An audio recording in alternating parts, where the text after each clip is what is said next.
बोले श्रवणाचार्य गुरुवर श्री विशुद्ध सागर जी महाराज की। बोले साक्षात विराजमान गुरुदेव श्री अरजीत सागर जी महाराज की। और कार्यक्रम को आगे गति प्रदान करते हुए सर्वप्रथम दीप प्रज्वलन के कार्यक्रम को संपादित करने हेतु मैं आमंत्रित करूंगा शकल दिगंबर जैन समाज नया बाजार के अध्यक्ष महोदय श्रीमान महावीर प्रसाद जी पाटोदी केसी, वो आए और दीप प्रज्वलन के कार्यक्रम को संपादित करें। साथ में श्रीमान राजकुमार जी गोधा पधारें साथ में।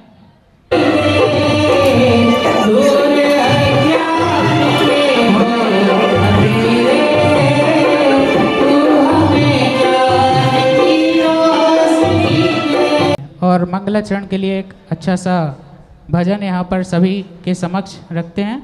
शत ना देखा ऐसा ग्रंथ ना देखा, शत ना देखा ऐसा ग्रंथ ना देखा, जिनके जीवन का हर पन्ना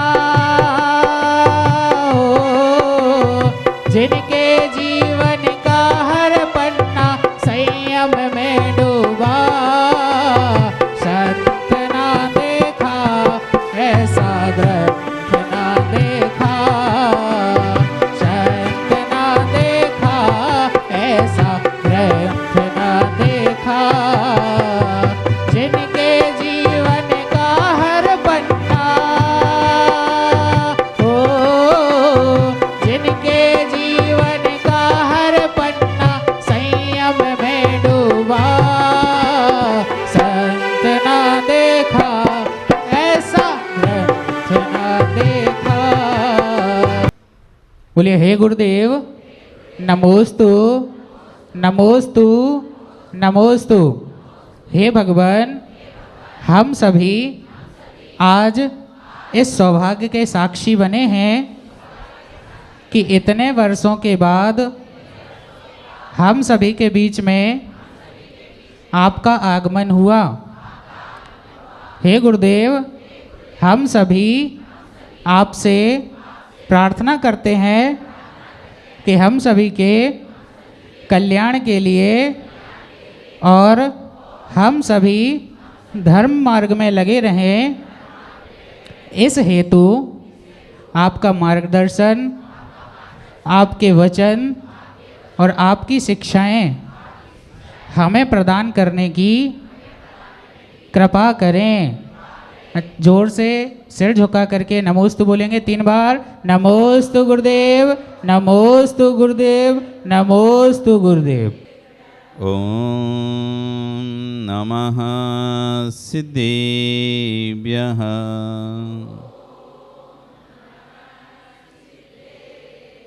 तेरी अणिये खगिणाई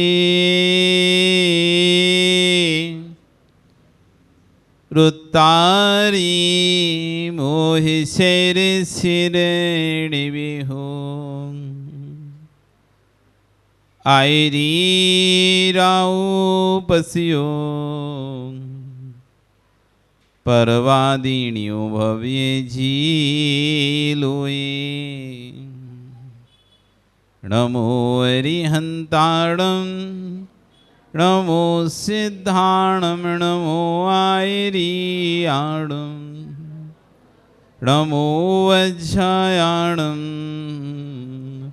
नमो लोये सव्यसाहुणं।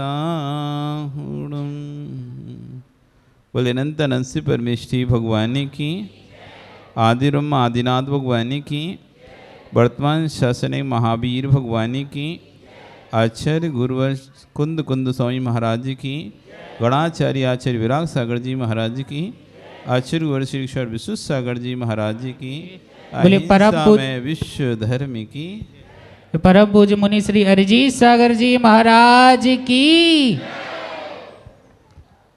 भवबंधु, वर्तमान शासन एक वर्धमान स्वामी के शासन में तीर्थंकर प्रभु की चरण निष्ठा में बैठकर हम सभी यहाँ जिन देशना का श्रवण कर रहे हैं। आश्चर्य भुवन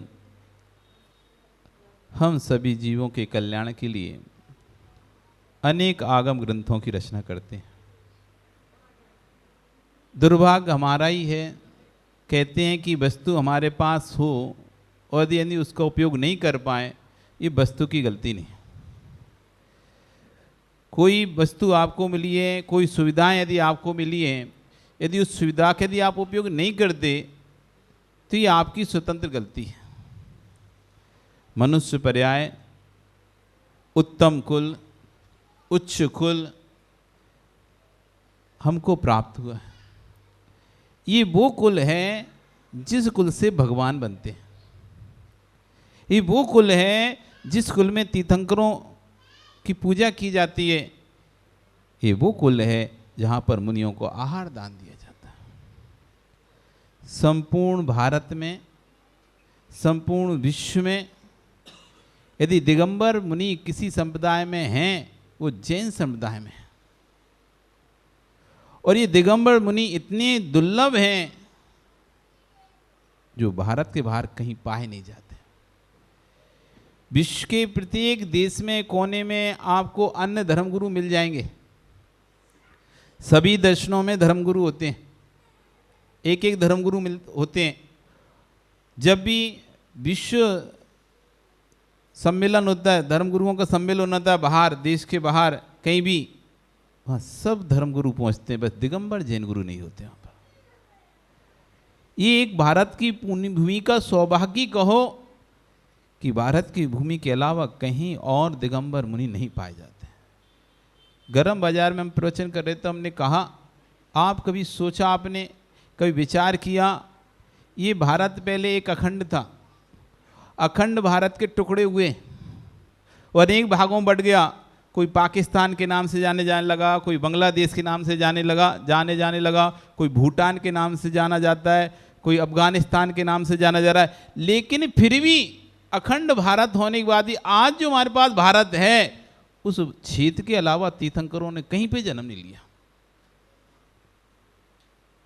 यदि कोई कहे उस समय तो ले सकते थे ना, ये तो खंड तो आज हुए हमारे। लेकिन आप भूमि का पुण्य देखो, जो पुण्यभूत भूमि थी वो भिन्न हो गई। जो पापभूत भूमियां हैं वहां पर तीर्थंकरों के चरण भी नहीं पड़े।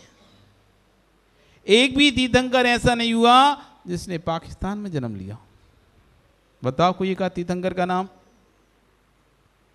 कोई एक ऐसे तीर्थंकर का नाम जो आज, जिसे आज हम बांग्लादेश कहते हैं, उसमें किसी ने जन्म लिया हो।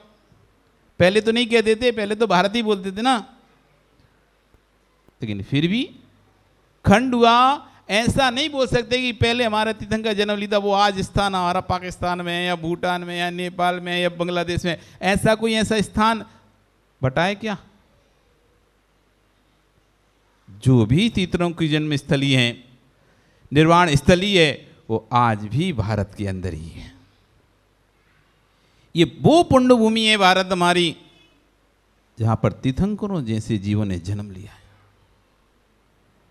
उस पुण्य भूमि में हमारा जन्म हुआ है। दुर्लभ है निगोद तय थाबर असुर त्रस गति पाना। आचार्यवन कह रहे हैं निगोद से निकलना ही बड़ा दुर्लभ है। ये निगोद एक ऐसा स्थान है जहाँ पर एक जीव जब पहुँच जाता है तो उसका निकलने का फिर कोई भी चांस दूर दूर तक नहीं रहता। फिर तो वहाँ से निकलना मतलब ऐसा ही है कि कोई व्यक्ति चने को जैसे भूंजता है भाड़ में, एक आध कोई चना उचट जाता है और बाहर गिर जाता है, बाकी तो वो अंदर ही रहते हैं। ऐसी निगोद से निकलना इतना मुश्किल है। निगोद दुर्लभ है, निगोद से थावर। ये निगोदिया जीव एक श्वास में जो आप श्वास लेते हो उसके 18वां भाग कर लो, उतनी उसकी आयु होती है। बोले एक श्वास से वो 18 बार जन्म मरण कर लेता है। ऐसा जीव अपना कल्याण क्या करेगा बताओ? सोचने तक का भी समय नहीं है, कल्याण की तो बात दूर है, मन ही नहीं है, क्या सोचेगा? इतना भी समय नहीं है कि सुख का वेदन कर ले, दुख का वेदन। एक श्वास में 18 बार जन्म मरण जिसका हो रहा है, ऐसा निगोदिया है। उससे अच्छा तो है एक इंद्रिय जीव, कम से कम एक लंबे समय तक जीवन तो जीता है। वृक्ष बन गया, 10,000 वर्ष, 20,000 वर्ष जीवन तो जिएगा। अग्नि बन गया 3 दिन की जीवन तो जिएगा। जल बन गया तो जीवन तो जिएगा। वायु बन गया लंबे समय का जीवन तो जिएगा। पृथ्वी बन गया लंबे समय का जीवन तो जिएगा। लेकिन वो निगोदिया है, एक श्वास में 18 बार जन्म मरण करता है। उससे दुर्लभ पृथ्वी जल अग्नि वायु बनना है। उससे भी दुर्लभ त्रस गति को पाना। 2 इंद्रिय, 3 इंद्रिय, 4 इंद्रिय, 5 इंद्रिय, ये उससे भी अधिक दुर्लभ है। फिर उसमें भी ये उत्तम कुल, उत्तम संगति, उत्तम पर्याय, मनुष्य पर्याय, जैन कुल, उत्तम देश, और उन सब से भी यदि कोई दुर्लभ वस्तु है, कुल मिलना दुर्लभ नहीं है। आचार्य गुण कहते हैं बहुत सारे लोगों को जैन कुल मिला है। कुल मिलना दुर्लभ नहीं, जैन कुल मिलना आसान है, मिल गया तुमको, सबको मिल गया। भगवान मिलना भी दुर्लभ नहीं, भगवान भी मिल गए। गुरु मिलना भी दुर्लभ नहीं है, गुरु भी मिल गए। दुर्लभ क्या है? उनकी वंदना करने के परिणामों का होना, ये दुर्लभ है। आज ऐसा नहीं है कि हमारे नया बाजार में इतने ही पुरुष होंगे, और भी होंगे, लेकिन परिणाम सबके नहीं होंगे। परिणाम उन्हीं जीवों के होंगे जो निकट भव्य होंगे। आचार्य का जिनवाणी सुनने के, गुरु की सेवा करने के, भगवान के पूजा आदि के परिणाम उसी जीव के होते हैं जो निकट भव्य होता है। यथा गति तथा मति। एक बार एक राजा अपने नगर में राज्य कर रहा था, और राजाओं का काम रहता है कि अटपटे अटपटे प्रश्न करना और मंत्रियों से उसको उत्तर पूछना। तो एक दिन राजा ने अपने मंत्री से कहा, मुझे 4 प्रश्न के उत्तर चाहिए, तुम मुझे 4 प्रश्न के उत्तर तो दो। कि क्या चाहिए 4 प्रश्न? यहां भी है वहां भी है, इसका उत्तर दो।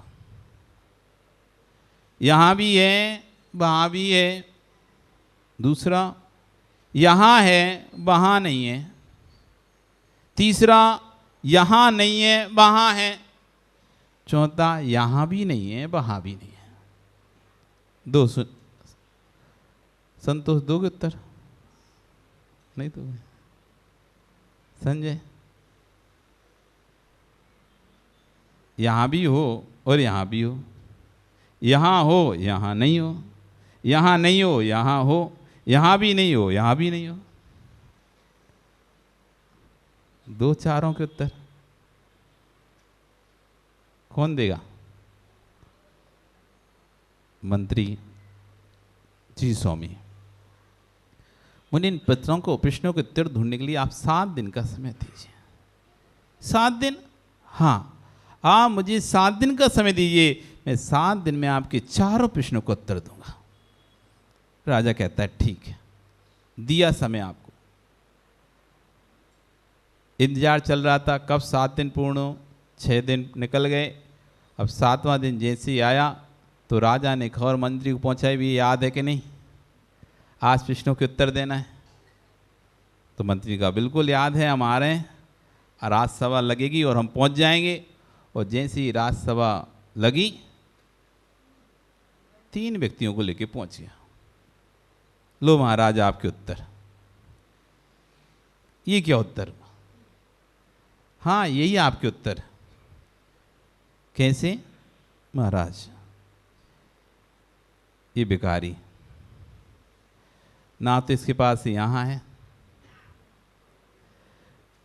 कोई धन संपत्ति कुछ भी नहीं है, पुण्य से खाली है, पाप से भरा हुआ है, कोई भी पुण्य इसके पास यहाँ है नहीं है। और अभी वर्तमान में दूसरों से ईर्ष्या करता है, जलता है, गालियाँ देता है, कोई धर्म आदि के कार्य करता नहीं, किसी बारे में अच्छा सोचता नहीं है। जो इसको दान देता है, जो इसको पैसा देता है, तब भी कहता है इतना बड़ा आदमी होकर से इतना सा पैसा देता है, उसको ही गाली देता है। एक तो पैसा दे रहा है उसको, भिखारी को, दूसरे एक तो पैसा देता है और उसको पैसे जो दुआ ना देकर ये उसको गालियां देता है। बोलता है इतना बड़ा सेठ हो, कितना सा दिया, कंजूस कहीं का।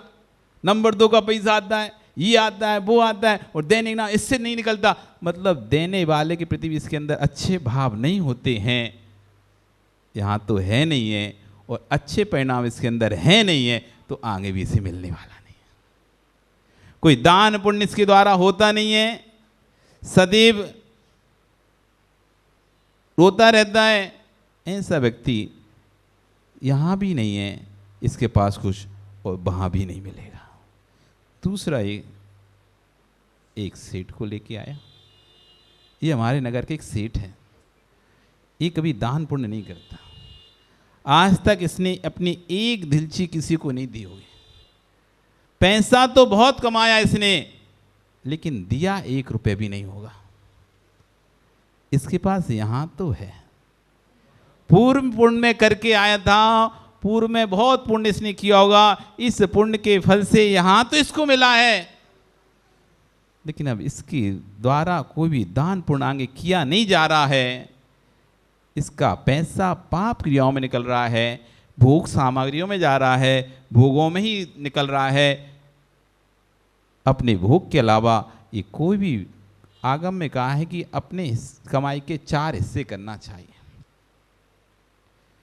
एक हिस्सा, ये आप ये मत समझो कि मैनेजमेंट बाहर का व्यक्ति पढ़ेगा वो ही सिखा पाएगा। हमारे आचार्य बहुत अच्छे मैनेजमेंट जानते थे।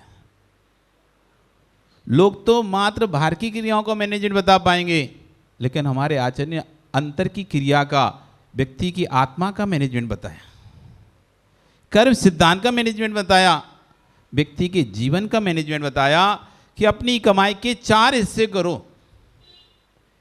एक हिस्सा स्वयं के लिए खर्च करो। आजकल होता ही है, व्यक्ति कमाता तो बहुत है लेकिन व्यय नहीं कर पाता अपने ऊपर। कमाता तो अधिक है। भैया क्या नाम है आपका? है पीछे प्रदीप। इतना बताओ, तुम जितना कमाते हो उसमें तुम आराम से खा सकते हो नहीं खा सकते? जितना, अच्छा एक बात तो की ना, अब दूसरी बात से पूछे, दूसरी तरफ से, तुम जितना खाते हो उससे कई गुना कमाते हो कि नहीं कमाते? तुम्हें स्वयं के खाने के लिए तो कम चाहिए होता है, पेट भरने के लिए तो कम ही पैसा लगता है, पेटी भरने के लिए ज्यादा लगता है। पेट तो थोड़े से में भरा हो जाएगा, लेकिन पेटी नहीं भरी होती थोड़े से में। क्या नाम बताया? प्रदीप। एक जोड़ी कपड़ा खरीदते हैं हम, कितने दिन तक चलाते हैं?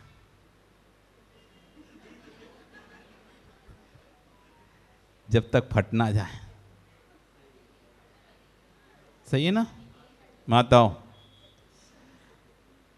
देवी आई तुम्हारी यहां पे? आई है ना, तुझसे पूछना। एक साड़ी लेती है, एक फंक्शन में पहन ले ना, दूसरे में नहीं पहनेगी फिर। एक में तुमने पहना दिया, यदि 3 दिन की, 4 दिन की शादी है, 5 दिन की शादी है, ये 1 दिन का, ये 2 दिन का, ये 3 दिन का, ये 5 दिन का, 5। अब दूसरी शादी में, ये तो हम उस शादी में पहन लिए, इसकी तो फोटो खिंच गई, ये नहीं चलेगा, दूसरी साड़ी 5 लेके आओ। और तुम भैया प्रदीप, एक ही कुर्ता आज पहन लिया, फिर दूसरी शादी में पहन लिया, तीसरी। ऐसा नहीं होता क्या? क्यों संजय? हर साड़ी के लिए अलग अलग, हर शादी के लिए अलग अलग साड़ी चाहिए। जिस साड़ी में फोटो खिंच गई, अब नए फंक्शन है वो तो नहीं पहने, कोई दूसरी आज खरीदना है, तो हार है। लेकिन तुम इतना कमा रहे हो, पर तुम सोचते यार है तो अच्छा तो है, क्या खराब हुआ है कुर्ता, पिछली शादी में पहना था तब से अच्छा रखा है, धुल के और अच्छा दिख रहा है, ये पहन ले रहा मैं तो। तुम वही पहन रहे हो, अपने लिए कितना किया, दूसरों के लिए कितना कर रहे हो? आदमी स्वयं के लिए जितना कमाता है उतना स्वयं भोगता नहीं है। आप आते हो घर से, दुकान से घर आते हो, जल्दी बैठते हो, खाना दो और 2 रोटी जल्दी जल्दी खा के चले जाते हो, ना तो आपको ये रहता कि मैं शांति से भोजन कर लूं। आप आधा घंटा भी अपने लिए नहीं देते। मैंने पैसा कमा किसके लिए रहा हूं? ये धन कमा किसके लिए रहा हूं? मैं ही स्वस्थ नहीं रहूंगा, मैं ही ठीक नहीं रहूंगा, इस पैसे का करूंगा क्या? हम सुबह से लेके शाम तक दुकान पर लगे रहे, टिफिन भेज देना, खा लेंगे, ठंडा हो जाएगा, ठंडा खाते रहेंगे, शाम को खा लेंगे, रात में खा लेंगे। ना कोई खाने का समय है, ना कोई सोने का समय है। और पैसे के पीछे ऐसा भाग रहे हैं, ऐसा भाग रहे हैं, ना तो भोजन देखते हैं ना भजन देखते हैं, सिर्फ पैसा देखते हैं। विश्वास करो आप, ये पैसा काम नहीं आएगा।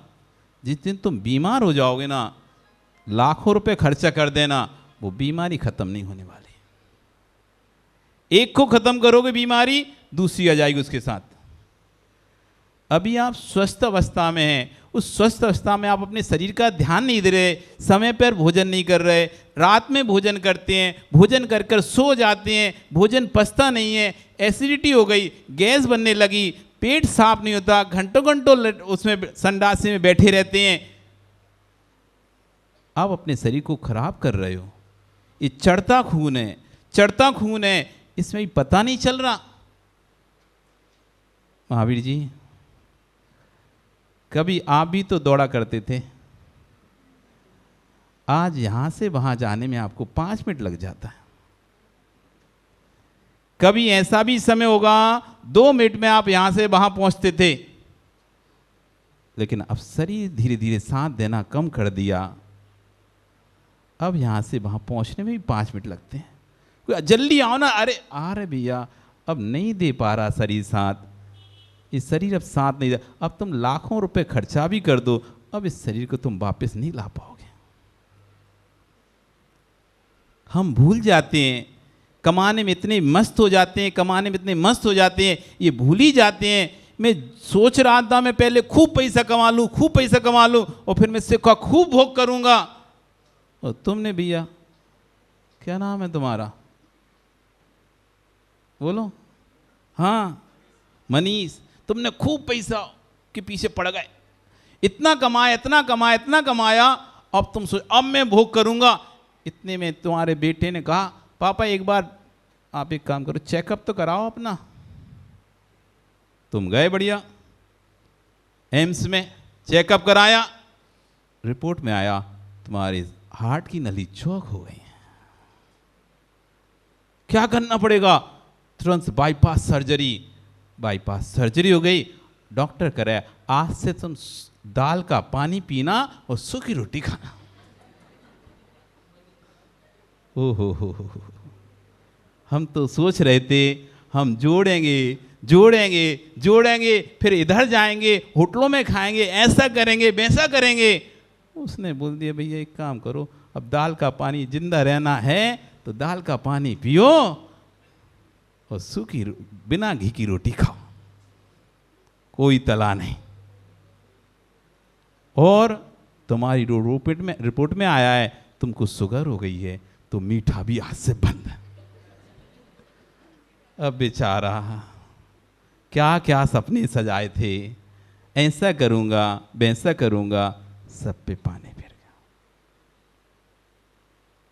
जिसके, आप ये मत सोचना कि जिसके पास बहुत पैसा है वो बहुत सुखी है, जिसके पास बहुत धन है वो बहुत सुखी है, ऐसा कोई जरूरी नहीं है। बड़े बड़े जिनके नाम आप सुनते हो, उनके घर में जब जाओगे, उनका खाना देखोगे ना, बेचारा आपको इससे अच्छा तो हम ही खा लेते हैं। क्या तुम सूखा खाते हो? क्या करें, उन्हें अपनी जिंदगी पड़ रही है, खा लेंगे माल मसालेदार तो अभी चले जाएंगे। डाइट पे हैं, ककड़ी खा रहे हैं, टमाटर खा रहे हैं, सलाद खा रहे हैं, इसी में उनका जीवन निकल रहा है पूरा। डाइट बता दी, डॉक्टर ने बता दिया डाइट पर रहो। इसलिए आचरण का एक अपनी राशि, अपनी कमाई की अपने ऊपर खर्चा करो, जिसमें आप पौष्टिक भोजन करें, हरी सब्जियां खरें, भोजन में लाएं, फल फ्रूट भोजन में लेके आएं, ड्राई फ्रूट्स भोजन में लेके आएं। इतना कमाते हो तब भी शांति से एक फल नहीं खा पाते आप। यदि आप अपना भोजन खुद देखें, मैं इतना कमा रहा हूं, मेरे पास सामर्थ्य में आराम से हर दिन एक फ्रूट खा सकता हूं, हर दिन ड्राई फ्रूट्स खा सकता हूँ, कुछ भी पौष्टिक भोजन कर सकता हूँ, तब भी क्या लेता हूँ? एक सब्जी, एक दाल, एक रोटी, बस। पापड़, मिर्ची, मसाला। क्या खाते हो? आपकी थाली में क्या आता है? रोज भोजन करते हो ना, क्या आता है थाली के अंदर? क्या क्या सामग्री रहती है? आराम से फल होना चाहिए था उसमें, 2-3 प्रकार के फल होना चाहिए था, ड्राई फ्रूट्स होना चाहिए था, दूध होना चाहिए था, हेल्दी फ्रूट्स होने चाहिए थे, लेकिन कुछ नहीं है, क्योंकि हमने इसका विभाजन किया ही नहीं है। हमने अपने ऊपर खर्चा करना सीखा ही नहीं है। हमने सिर्फ कमाना सीखा है, कमा कर रखना सीखा है, जोड़ना सीखा है। तो आचार्य ने एक सूत्र देते हैं, लाज जाओ, धरत जाओ, मरत जाओ। लाओ, धरो और मर जाओ। क्या किया आपने? इसलिए आचार्य ने कहा एक हिस्सा अपने ऊपर खर्चा करो। जो भी आप कमाई करते हो, किसके लिए कमा रहा हूं? सर मैं अपने लिए नहीं खर्चा कर पा रहा, फिर कमाने से मतलब ही क्या हुआ? एक हिस्सा आप स्वयं के ऊपर खर्चा करें, एक हिस्सा अपने परिवार के ऊपर खर्चा करें। जो भी आपके आश्रित परिवारजन हैं उनके ऊपर एक हिस्सा अपने कमाई का व्यय करें, एक हिस्सा दान कार्यों में लगाएं और एक हिस्सा भविष्य की संचित निधि के लिए रखें। ऐसे 4 पार्ट में अपनी कमाई को व्यवस्थित करें। एक हिस्से स्वयं के ऊपर, एक हिस्सा परिवार के ऊपर, एक हिस्सा पुण्य कार्यों में और एक हिस्सा भविष्य की निधि के लिए रखें, दान बचा के। कभी किसी विपत्ति काल में कोई कार्य आ जाए आवश्यकता पड़ने पर, तो वो आपके पास एक संचित धन बना रहे। ऐसे 4 विभाग करना चाहिए, और जो ऐसे 4 विभाग नहीं करता उसका धन बाद में दूसरों के द्वारा लूटा जाता है अथवा दूसरे उस धन का उपयोग करते हैं। ये व्यक्ति ऐसा है जो पूर्व पुण्य से तो मिला है, लेकिन इसके द्वारा धन व्यय नहीं होता, इसलिए इसके पास यहां तो है लेकिन आगे नहीं होगा। यहां तो है लेकिन आगे कितने प्रश्न हो गए? यहां भी नहीं, वहां भी नहीं, यहां है, वहां नहीं। तीसरा व्यक्ति है एक धर्मात्मा, भगवान के एक भक्त को लेकर आता है, जिसके बाद संपत्ति तो नहीं थी, लेकिन वह नित्य नियम भगवान की पूजा करता था, रोज अभिषेक करता था, साधुओं की सेवा वैवती करता था, आहार दान आदि में आगे आगे रहता था, साधु सेवा में आगे रहता था। तो कहते हैं ये वो व्यक्ति है जिसका पूर्व में पाप किया था, इसलिए वर्तमान में तो कोई इसके पास संपत्ति धन नहीं है, लेकिन अभी इतना पुण्य कर रहा है, सबकी सेवा करता है, सबकी सहायता करता है, पूजन करता है, भक्ति करता है। यहां तो नहीं है लेकिन वहां जरूर होगा। यहां तो अब आप अपना देखना, आप में से कौन सी कहां पे खड़ा करना है हमको, है ना।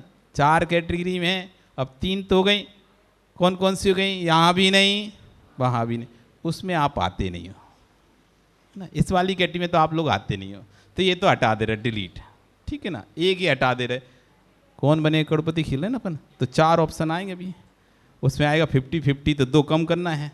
अभी 3 बताए, तो चौथा कि महाराज आपको चलना पड़ेगा।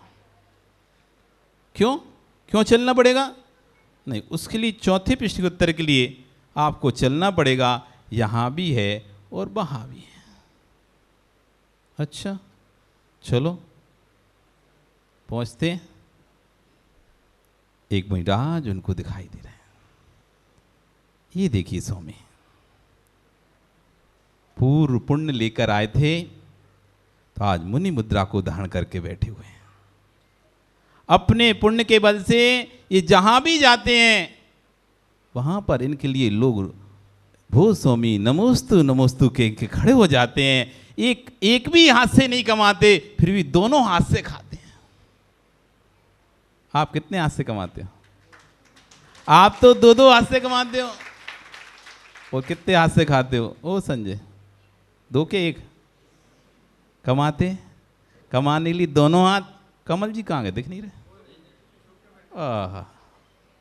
कमल जी, देवी जब खिलाती है तो भजन सुनाती है कि बातें सुनाती है? देवी जब तुमको भोजन खिलाती है तो भजन गिलाती हो कि खूब भजन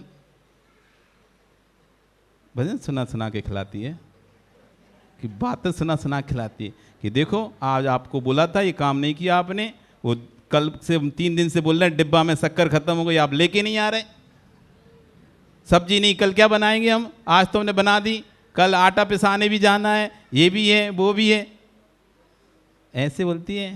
या बढ़िया भजन? अब वो कह रहा महाराज जी बुलवाओ मत, बेवर मिल रही, बेवर खाने नहीं मिला ही नहीं तो। आप भोजन करते हो तो सुन सुनकर करते हो, सुन सुनकर तो हम भी करते हैं, आप भी करते हो, बस आप बातें सुनते हो, हम भजन सुनते हैं। हमें भी भोजन कराया जाता है, आहार कर दिया जाता है, आपको भी कराया जाता है। आप कमा कमा कर ला रहे हो, तब भी आपसे कह रहे हैं रुक जाओ, डाल रहे हैं 2 मिनट रुको, भी देरी है। और यहां पर कुछ भी नहीं दे कमा रहे, कुछ भी नहीं दे रहे इनको। ओ भैया तुम थोड़ा ज़्यादा काम करा लो ना, उसी दिन कहते आज तो थक गए, अब कोई काम नहीं 3-4 दिन तक। और यहाँ सुबह से महाराज की सेवा में चौका में लग जाती हैं, तब भी नहीं कहती थक गए। आपको तो रोटी के चक्कर काटना पड़ते हैं, बार बार झांकना पड़ता है, भैया बन गई क्या, बन गया, अभी रुको देर है, भी बन गई क्या, पूछना पड़ रहा है बन गई क्या। और यहाँ कह रहे हैं महाराज जी चलो ना, आप रोटी के चक्कर काट रहे, यहाँ रोटी इनके चक्कर काट रहे, एक नहीं 3-3 चक्कर कटवा रहे, उसमें भी नहीं मान रहे और शुद्धि बोला। जहां जाते हैं वहीं इनकी आगे आगे व्यवस्था होती है। यहां इनके पास देखने में आपको लग रहा होगा, लेकिन इनके पास सब कुछ है, यहां पर कोई कमी नहीं है। ये कभी भूखे नहीं रहते, ये जंगल में भी चले जाएं तो इनकी जंगल में भी व्यवस्था हो जाती है, क्योंकि इनके साथ पुण्य है, यहां भी है। और अब इतनी साधना कर रहे हैं, तपस्या कर रहे हैं, तो आगे वहां भी है, यहां भी है, वहां भी है। अब 4 कैटेगरी हैं आप लोगों के बीच में। अब इसमें से आपको एक सही उत्तर चुनना है, आप कौन सी कैटेगरी में हैं। तो हम एक काम करते हैं, 50-50 में आपको डाल देते हैं, 2 उत्तर हटा देते हैं, पहला और चौथा। आप ना तो पहले में आते ना चौथे में आते। अब क्या करें, दूसरा और तीसरा है, यहां है वहां नहीं है, यहां नहीं है वहां है, किस में हो?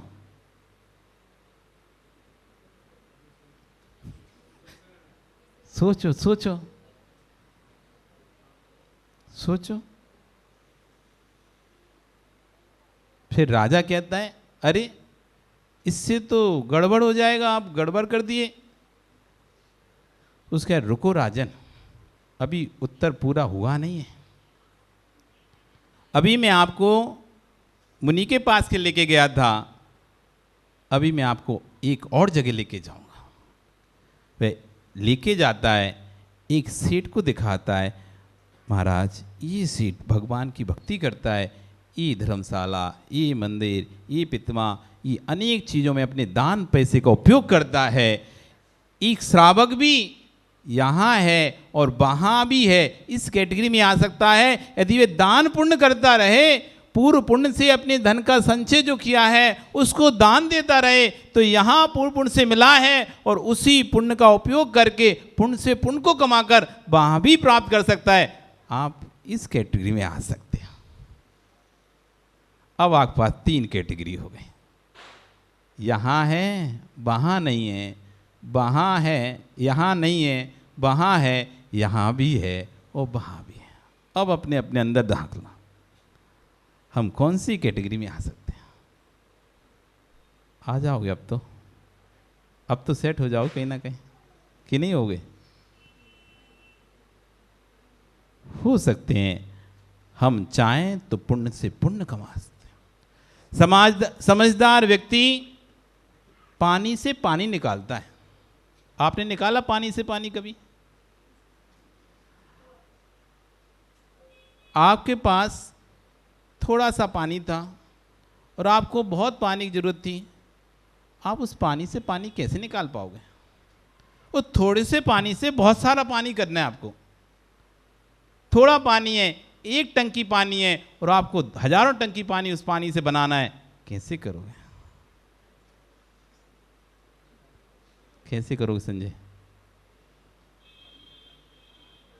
सीए हो? हाँ, थोड़े का बहुत कर देते हो। महावीर जी, पाटौदी आप हैं? महावीर जी दोनों पाटौदी कैसे करेंगे? पानी से पानी बढ़ाना है, कैसे बढ़ाओगे? ट्यूबवेल खुदवाएगा तो उसका पानी भी तो खत्म हो जाएगा। हाँ हाँ, बोरिंग करके कैसे करेगा? पानी डालना पड़ेगा। यदि आप ये सोच के बैठे नहीं मेरे पास थोड़ा सा पानी में इसका व्यय नहीं करूंगा, आप अधिक पानी को प्राप्त नहीं कर पाएंगे। आप जब जमीन में से पानी निकालना चाहते हैं, बोरिंग खुदवाते हैं, तो पहले खुद का पानी डालना पड़ता है। जब अपना खर्चा करते हैं, जब अपना पानी डालते हैं, फिर पानी भलाभल पानी आ जाता है। ऐसे जो व्यक्ति पुण्य प्राप्त करता है, जिसने पुण्य प्राप्त किया है, वो अपने पुण्य का थोड़ा सा व्यय करता है, उस व्यय से, उस पुण्य के थोड़े से व्यय से फिर भलाभल पुण्य उसके पास आता है। इसलिए जीवन में अपने पुण्य का सदुपयोग करना सीखो, अपने पुण्य का सदुपयोग करना सीखो। जो हमें मिला है उस वस्तु का उपयोग करना सीखो। सही कार्यों में, अच्छे कार्यों में हम अपने शरीर का उपयोग करें। तन, मन, धन, तीन चीजें जगत में प्रसिद्ध हैं: शरीर, परिणाम और पैसा। जो भी हमारे पास है, जरूरी नहीं पैसा ही हर चीज के पास, हर व्यक्ति के पास हो। आपके पास शरीर है, आप तन से सेवा करें। शरीर आपका स्वस्थ नहीं है, आप मन से अनुमोदना करें अच्छे कार्यों की। कहीं भी अच्छा कार्य होता है, कोई भी अच्छा कार्य होता है, उसकी अनुमोदना करें। भैया बहुत अच्छा कर, कमी ना निकालें।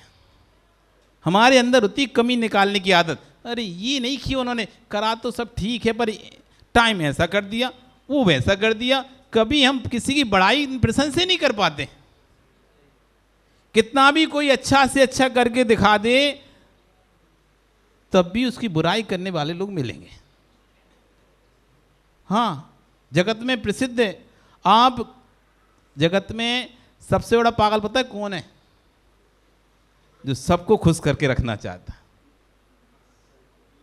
जो सबको खुश रखना चाहता है वो जगत का सबसे बड़ा पागल है, क्योंकि सब खुश हो ही नहीं सकते कभी। किसी एक की इच्छा पूरी होगी तो दूसरा दुखी होगा ही होगा। तुम्हारे लिए दोनों अपने हैं, लेकिन दोनों के विचार अलग अलग हैं। इसका विचार पूरा करोगे वो दुखी होगा, उसकी पूरी करोगे तो वो दुखी होगा। इस जगत में सबको सुखी नहीं रख सकते, हम सबको सुखी नहीं रख सकते। इसलिए कोई ना कोई कमी निकालने वाला मिलता ही है। तो कह रहे मन से यदि आपके पास पैसा नहीं है तो कोई यदि दान करता है ना, उसकी अनुमोदना करना चाहिए। हम पता क्या करते हैं, जैसे किसी ने कुछ अच्छी राशि बोली, ऊंची राशि बोली, हाँ खूब पैसा आ रहा है, फालतू का खूब पैसा आता है, ऐसे कोई हमारा तो होता ना, ऐसे तो कोई करता है क्या? मतलब हम उसकी ये अनुमान तो नहीं कर रहे। चलो भाई कहीं से भी आता हो, कैसे ही आ, लेकिन भाव तो देखो, हर व्यक्ति से निकलता नहीं है, निकाल तो रहा है। हम तो 1 रुपया नहीं निकाल पाते, सामने वाला लाख रुपए निकाल रहा है, उसकी अनुमोदना हमारे अंदर नहीं आती। हमारे अंदर तुरंत भाव आता है, अरे ऐसा है, वैसा है, ये है। तो आप भैया कम से कम स्वयं धन से संपन्न नहीं है, शरीर से संपन्न नहीं है, तो कम से मन से संपन्न बनो। मन से संपन्न बनो। कोई इतना सा भी देता है, आप उसकी अनुमोदना करो, ताली बजा के अनुमोदना करो, उसको बोल के भैया तूने बहुत अच्छा काम किया। आगे ऐसे करते रहना चाहिए। यही आपके पास प्राप्त है तो आप करो, आप पुण्य कमा लेंगे। वो दे के पुण्य कमा रहा है, आप बिना दे ही पुण्य कमा सकते हैं। एक व्यक्ति देकर पुण्य कमाता है, दूसरा व्यक्ति, देखो जंगल में राम लक्ष्मण सीता 3 जीव थे। राम लक्ष्मण सीता 3 जीव थे, 4 रिद्ध हर मुजाह को हाथ दे रहे थे। और वहीं दूर से खड़े करे नेवला, सर्प, सिंह और बानर निहार रहे थे। काश मेरा भी ऐसा पुण्य होता, काश मैं भी मनुष्य होता और मैं भी मुनियों को हार दे सकता हूं। वो देकर पुण्य कमा रहे हैं, राम सीता वो देकर पुण्य कमा रहे हैं, वे बाहर खड़े दूर से देख रहे हैं तिरंज। यदि हम भी मनुष्य होते तो हम भी ऐसी मुनियों को आहार देते। वो वहां खड़े खड़े पुण्य कमा रहा है, वो देख देख के पुण्य कमा रहा है। बाद में वही जीव एक चक्रवर्ती बनता है, एक कामदेव बनता है और आगे तद्भव मोक्षगामी बनते हैं। देखने मात्र के पुण्य से, अनुमोदना मात्र के पुण्य से। सोचो आप, इतना विशेष फल है। यदि सामर्थ्य नहीं है तो अनुमोदना करो, जितनी अनुमोदना कर सकते हो उतनी अनुमोदना करो। तो आज तन मन धन, यदि तन है शरीर से सेवा करो। आपसे यदि कुछ नहीं बनता, चौकी में जाकर मैं काम कराऊंगा। आपसे कुछ नहीं बनता, मैं मंदिर में जाकर मंदिर की सेवा करूंगा। आपको पता है, आप घर में झाड़ू लगाते हो पाप कमाओगे, घर में पोंछा लगाते हो पाप कमाओगे। यदि आप एक दिन मंदिर में झाड़ू लगा दिए ना, आप 3 पुण्य का बंद करोगे। आपको लगा ये झाड़ू नहीं लगी, ये झाड़ू लगा, दूसरे को ऑर्डर चला रहे हो। तुम्हें पता नहीं है ये एक देव है, नव देवताओं में एक देव है मंदिर। अर्यंत सिद्ध आचार्य उपाध्याय सर्व साधु जिन धर्म जिनागम जिन चैत्यालय, ये चैत्यालय नव देवताओं में एक देव है। यहां पर अर्यंत भगवान की प्रतिमा विराजमान है। इसकी यदि मैं सफाई करूंगा तो 3 पुण्य का बंद करूंगा। हम तो देखते हैं आज तो आए नहीं सफाई करने वाला, कौन करेगा? हम ये आज तक समझे नहीं है। घर में झाड़ू लगाकर तुम पाप का ही बंद कर रहे हो, घर में सफाई करके तुम पाप का ही बंद कर रहे हो। यदि तुमने यहाँ पे एक पोंछा लगा दिया, एक झाड़ू लगा दी, तो आप 3 पुण्य का बंद करोगे। इसलिए अपने जीवन में से एक दिन निश्चित करना चाहिए, मैं महीने में एक दिन आकर मंदिर की सेवा करूँगी। कई समुदाय में ऐसे रूल्स और रेगुलेशन हैं, वो लोग आते हैं लोगों के जूते उठा के साफ करते हैं। सिख संप्रदाय में चले जाओ, गुरुद्वारे में चले जाओ, बड़े बड़े धनपति, करोड़पति, अरबपति, खरबपति लोग वहां बैठ के लोगों की सेवा करते हैं, सेवा करते हैं। हम अपने मंदिर के एक सामान नहीं उठाते, जहां पड़ा है वहां पड़ा और छोड़ के चले जाते हैं। पड़ा है तो पड़ा रहने दो, हमें क्या जा रहा है, हमने थोड़ी ना पटका है, दूसरी ने रखा है। कभी आज तक हमारे अंदर भाव नहीं आता मैं मंदिर की सफाई कर दूं। अरे कम से कम धन नहीं है, शरीर है, इस शरीर का उपयोग कर लो, इससे मंदिर की सफाई करो। तन मन धन, अपने इस पर्याय का उपयोग कर लो। फिर चली गई, फिर पता नहीं कब मिलेगी, फिर मिली नहीं मिली, आपका समय हो गया। कल फिर आओगे, पर्याय रही तो फिर और चर्चा करेंगे। बोली भगवान महावीर स्वामी की।